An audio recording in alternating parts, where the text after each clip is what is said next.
Polisi masih menyelidiki penyebab truk yang mengangkut alat berat jenis kren sampai menghantam jembatan penyeberangan orang atau JPO dan menyebabkan jembatan runtuh di kilometer 7 ruas jalan tol Serpong Bintaro, Tangerang Selatan, Banten. Direktur Utama PT BSD Tol menjelaskan, sebelum menabrak, truk pengangkut kren itu telah melewati sejumlah jembatan lain yang melintang di jalan tol. Tol ini sudah lama ya, dan selama ini tidak pernah terjadi suatu insiden. Tadi sudah melalui 2 jembatan yang 2 atau 6 jembatan itu yang sudah lancar. Cuman mungkin waktu itu karena jam 10 kecepatannya apakah dia mungkin menambah nggak tahu. Dan ini kren ini kemungkinan ada semacam ayunan begitu. Kalau jalan agak kencang mungkin ayun, dan ini ayunan inilah kemungkinan bisa menambah ketinggian dari trailer ini. Jadi itulah yang menabrak jembatan. Tapi ini semuanya masih dalam proses investigasi dari polisi. Proses evakuasi jembatan masih berlangsung. Rencananya, jembatan akan dipinggirkan terlebih dahulu sehingga tidak mengganggu lalu lintas untuk diangkut keluar jalan tol pada Senin malam. Dari Tangerang Selatan, Banten, tim TV One mengabarkan. Ya, jembatan penyeberangan orang di Tol Jor BSD ambruk Minggu malam. Diduga jembatan ambruk akibat ditabrak truk pengangkut kren yang melintas. Menggelar penjaringan calon gubernur DKI Jakarta, PDI Perjuangan seakan ingin menunjukkan sebagai partai yang menamakan dirinya Partai Demokrasi telah melakukan proses penjaringan calon kepala daerah yang selektif dan transparan. Penjaringan bakal calon gubernur DKI Jakarta oleh PDI Perjuangan diikuti sejumlah nama di luar kader mereka. Di antaranya Yusril Iza Mahendra, Sandiaga Uno, Abraham Lunggana, serta Hasnaini. Di luar nama-nama yang sudah tidak asing lagi ini, ada juga sejumlah nama yang benar-benar belum pernah muncul di media massa. Total ada 26 peserta yang mengikuti penjaringan bakal calon gubernur DKI versi PDIP ini. Pihak PDIP jauh-jauh hari pasca Ahok memutuskan akan maju dari jalur independen menyatakan akan mencari figur lain yang mampu menjawab persoalan DKI. PDIP juga seakan ingin menjawab tudingan adanya mahar politik di partai mereka dengan memutuskan penjaringan bakal calon gubernur tanpa dipungut biaya.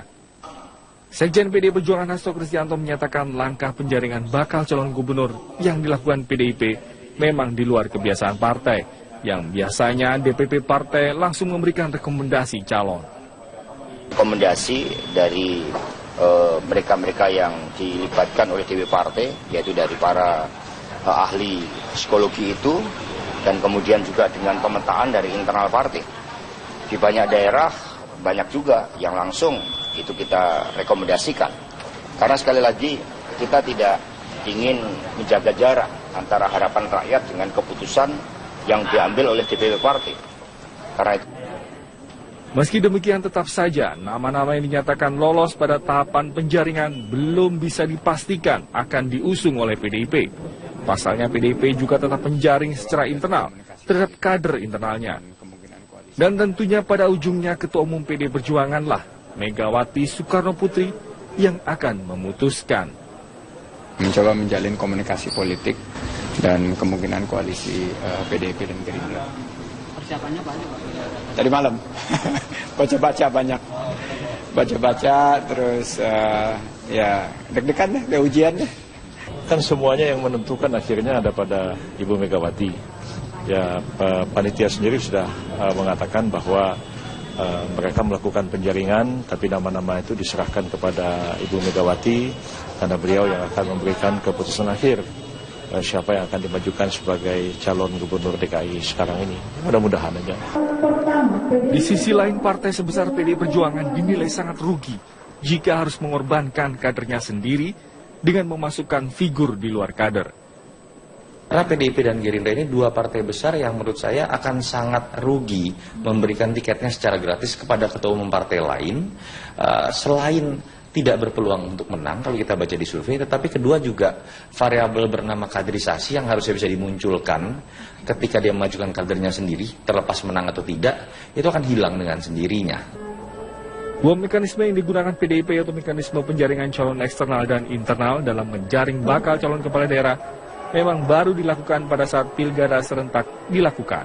Namun dengan ikut mendaftarnya sejumlah tokoh yang sebelumnya juga masuk dalam daftar bakal calon dari partai lain membuktikan mekanisme yang dilakukan PDIP masih menarik perhatian. Tim Liputan Metro TV. Keseriusan PDIP merekrut calon gubernur DKI dari luar partai masih diragukan sejumlah kalangan, kendati begitu para pendaftar masih terlihat antusias. Bagaimana akhir cerita langkah PDIP ini? Untuk membahasnya sudah ada dua narasumber di studio.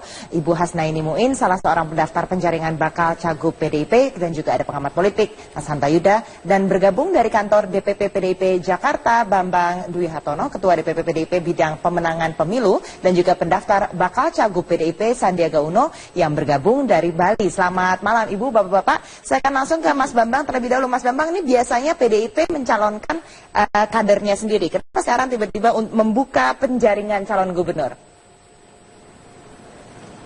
Keliru kalau pendapat seperti itu. Mungkin bisa melihat apa yang terjadi pada proses Pilkada 2015. Kita memang membuka pintu seluas-luasnya. Jadi bahkan mungkin sekedar satu contoh saja untuk pilihan Bupati, Wakil Bupati Trenggalek. Yang terpilih saat ini yaitu Saudara Emil Dadak, Bupati, ini berangkat dari seorang profesional. Kemudian wakilnya itu Saudara Arifin, ini berangkat dari pengusaha muda. Jadi pasangan Bupati ini, Bupatinya 31 tahun, wakilnya 25 tahun, betul-betul fresh, bukan orang partai. Tapi setelah melalui proses panjang, mulai fit and proper test, assessment kerjasama dengan HIMSI, lalu survei, DPP memutuskan pasangan ini yang kita rekomendasi. Padahal dalam tahapan penjaringan dan penyaringan, mereka ini bersaing dengan kader-kader yang ada di dalam. Dan alhamdulillah keputusan ini tidak salah, dan pasangan calon yang diusung dari luar kader ini memenangkan dengan angka yang cukup meyakinkan, 76%, dan itu melawan incumbent. Artinya PDI Perjuangan ini kan memang dari waktu ke waktu, walaupun ini keputusan politik, tentu bagaimana meningkatkan objektivitas. Peningkatan objektivitas itu diantaranya menggunakan instrumen survei, kemudian assessment, kerjasama dengan HIMSI dan sebagainya. Ini upaya yang kita lakukan. Jadi salah kalau ada anggapan seperti itu. Ini barangkali satu case di Trenggalek itu bisa menjernihkan keraguan banyak pihak terhadap mekanisme khusus yang untuk Pilkada DKI Jakarta ini, apakah akan mengusung kader atau non-kader? Jadi ini masih berproses. Artinya nanti kan biasanya kita sebelum putusan ini kita plenokan hasil psikotes, kemudian hasil fit and proper test, lalu survei, ini kita paparkan di forum pleno, kemudian kita berdebat di situ sampai pada keputusan untuk memberikan rekomendasi kepada si A atau si B. Baik, Mas Bambang, saya juga ingin bertanya, apakah nanti Ketua Umum sendiri ini memiliki hak prerogatif begitu terkait dengan calon yang nantinya misalnya sudah menjadi nomini gitu dari penjaringan dari PDIP ini. Tapi jawabannya setelah jeda pariwara berikut ini, tetaplah bersama Pantan News. Pemirsa, Partai Demokrasi Indonesia Perjuangan mulai mempertimbangkan munculnya nama Wali Kota Surabaya Tri Risma hari ini pada bursa calon gubernur DKI Jakarta. PDI Perjuangan juga telah menyiapkan strategi lain untuk memenangkan kontestasi Pilgub DKI, termasuk wacana berkoalisi dengan Partai Gerindra. Kisah sukses duet PDI Perjuangan dengan Partai Gerindra pada Pilgub 2012 silam menjadi pengalaman manis yang mungkin saja bisa terulang pada Pilkada DKI 2017 mendatang. Bagaimana tidak, pasangan Jokowi Ahok yang diusung PDIP dan Gerindra berhasil memenangkan Pilgub DKI 4 tahun silam, sekaligus mendongkrak perolehan suara kedua partai tersebut pada pemilu legislatif tahun 2014 lalu. Kini, sinyal kembalinya duet politik kedua partai tersebut mengemuka. Di tengah sulitnya mencari tokoh untuk menandingi tingginya elektabilitas dan popularitas cagup independen, sang petahana Basuki Cahayapurnama. Terlebih, terdapat kesamaan beberapa nama yang berniat maju sebagai pemimpin Jakarta melalui PDIP dan Gerindra. bulan kemarin kan sudah. Ketika PDI Perjuangan membuka pendaftaran, kemudian terjaring beberapa nama itu, dan kebetulan dari beberapa nama itu ada juga yang itu memang menjadi kadernya Partai Gerindra. Jadi komunikasi politik sejak itu sudah kita lakukan dalam rangka untuk menyamakan persepsi tentang Jakarta tadi. Partai besutan Megawati Soekarno Putri kini terlihat gamang melihat fenomena elektabilitas Ahok yang hingga kini masih menguasai sejumlah survei. Keresahan PDIP bertambah saat munculnya desakan dari sejumlah pihak agar PDIP mengusung wali kota Surabaya Tri Risma hari ini. Meski menyambut baik adanya wacana pencalonan Risma menjadi DKI 1 untuk bisa menyaingi Ahok, namun PDI Perjuangan mengklaim usulan tersebut bukan dari mesin partai. Terlebih, Risma tidak masuk dalam daftar penjaringan yang telah dilakukan internal partai. Munculnya Bu Risma di media sosial maupun beberapa spanduk yang bertebaran di DKI Jakarta, kami menyambut positif. Ini langkah awal bagaimana masyarakat merespon kehadiran Bu Risma. Akan tetapi ini kan bukan dari mesin partai. Kalau dari mesin partai sekarang ini kita gerakkan adalah melalui pendaftaran dan pengusulan, maka muncul 32 nama yang mendaftar, kemudian 2 orang yang diusulkan.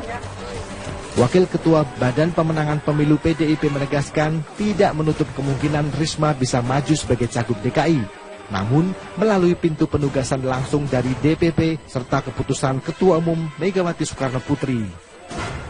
Saat ini, PDI Perjuangan masih fokus melakukan uji kelayakan dan tes psikologi terhadap 32 pendaftar dari eksternal dan 2 kader internal Boy Sadikin dan Jarod Saiful Hidayat. Dari Jakarta, Mila Amalia, Dede Rianto, Metro TV.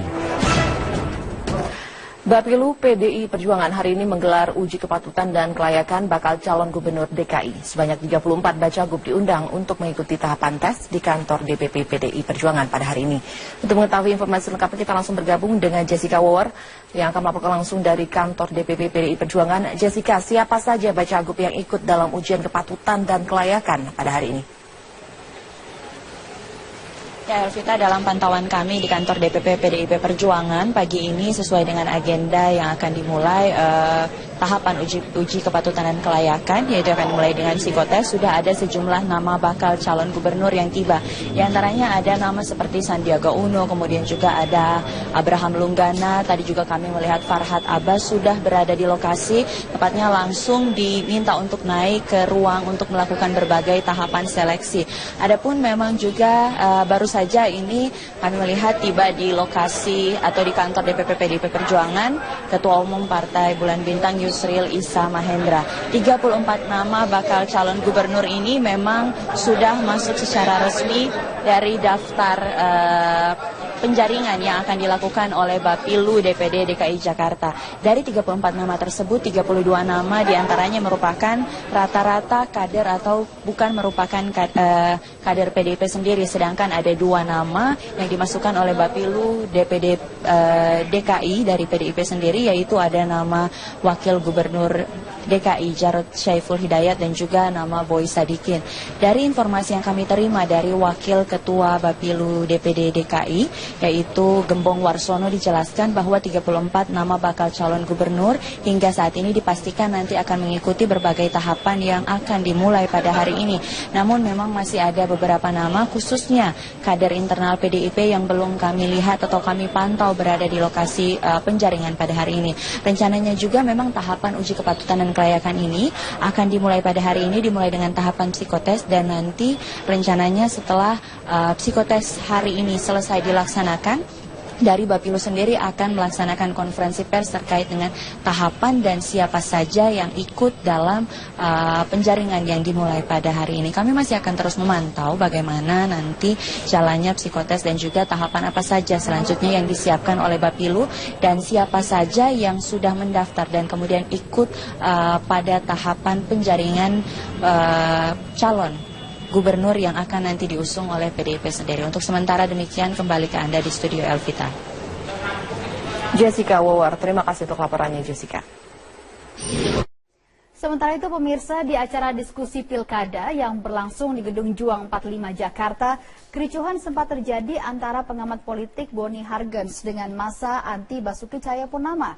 Di sisi lain, Ahmad Dhani menyatakan bahwa seluruh bakal calon gubernur lebih baik mundur jika KPK tidak menetapkan status tersangka terhadap Ahok dalam kasus sumber waras. Dalam acara diskusi bertemakan fenomena Pilgub DKI 2017, pengamat politik Boni Hargens menjelaskan elektabilitas Basuki Cahayapurnama saat ini masih berada di atas seluruh calon yang ada.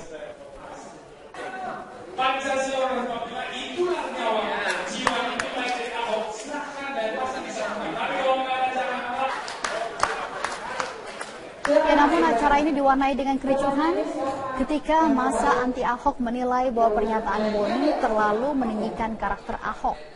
Acara sempat terhenti sementara ketika Boni Hargens akhirnya keluar dari ruang diskusi.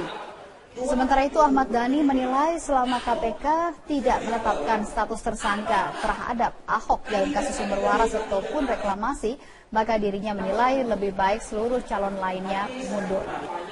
Meski begitu, Hasnaini mengaku tetap optimis dengan pencalonannya menuju kursi DKI 1. Kalau pendapat saya, kita harus optimis karena ini ibu kota Jakarta, tidak indah rasanya tanpa seorang ibu. Jadi Jakarta ini membutuhkan seorang ibu, jadi kita maju terus, bekerja terus, yakinkan masyarakat, jangan pantang mundur, karena fenomena alam itu alam yang menentukan, bukan manusia yang mengatur. Semua sudah diatur dan takdir tidak pernah tertukar.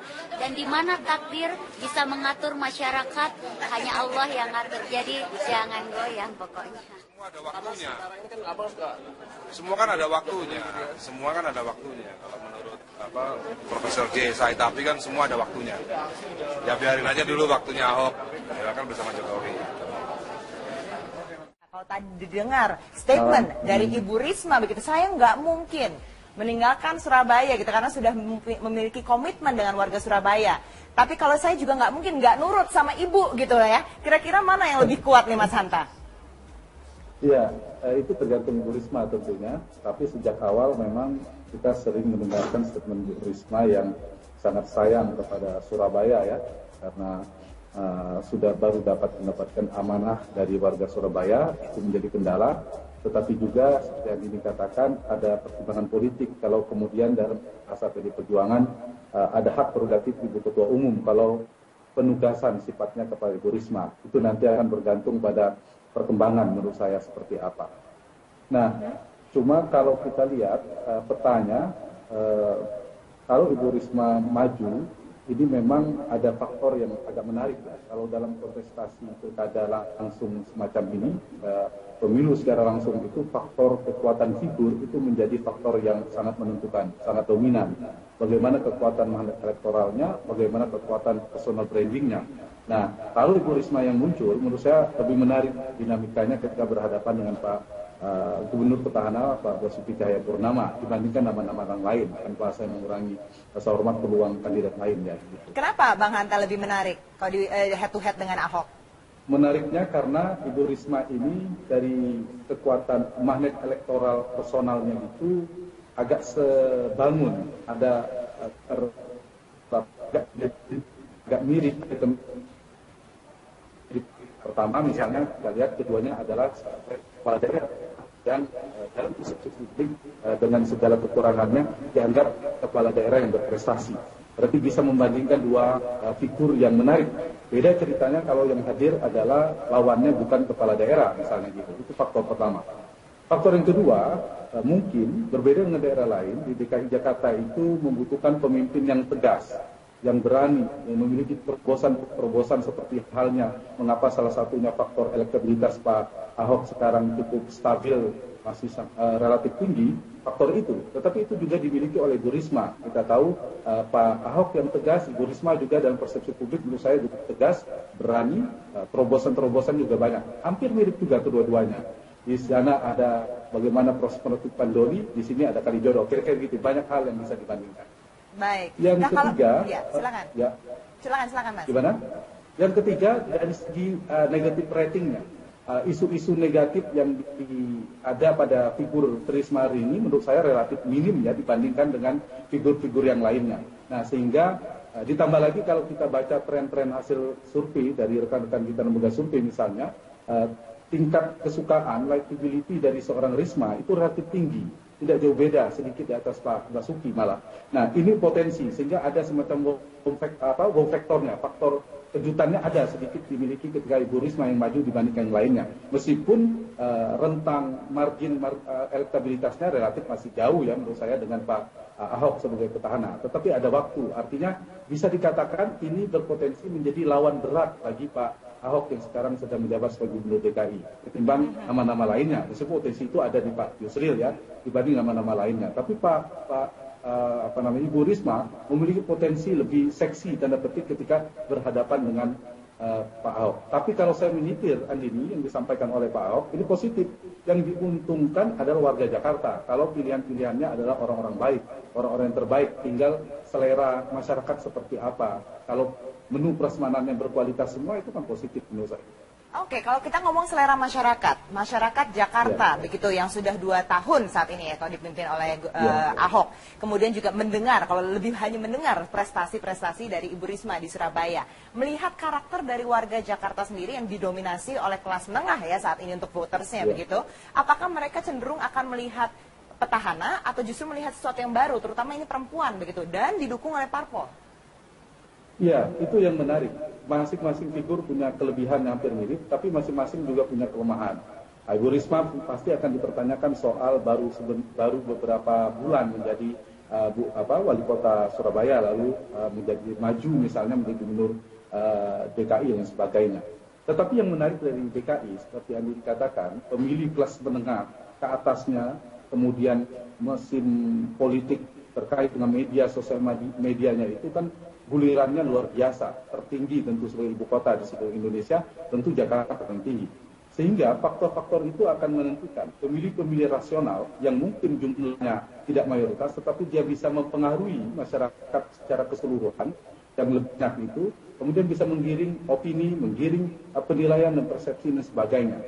Nah, di titik itu sebenarnya ada positif. Mari kita membedah, kalau misalnya betul-betul ini terjadi ya, PD Perjuangan betul-betul mengusung Ibu Risma. Tinggal kita membandingkan, membuka data-data Surabaya seperti apa di era Bu Risma, bagaimana kemudian DKI kemajuan-kemajuannya dilakukan oleh Pak Basuki Cahayapurnama, tinggal dibandingkan. Kemudian itu menarik, demokrasi kita lebih maju kalau kemudian yang dinilai adalah kinerjanya, yang dinilai adalah bagaimana dia sudah melakukan apa.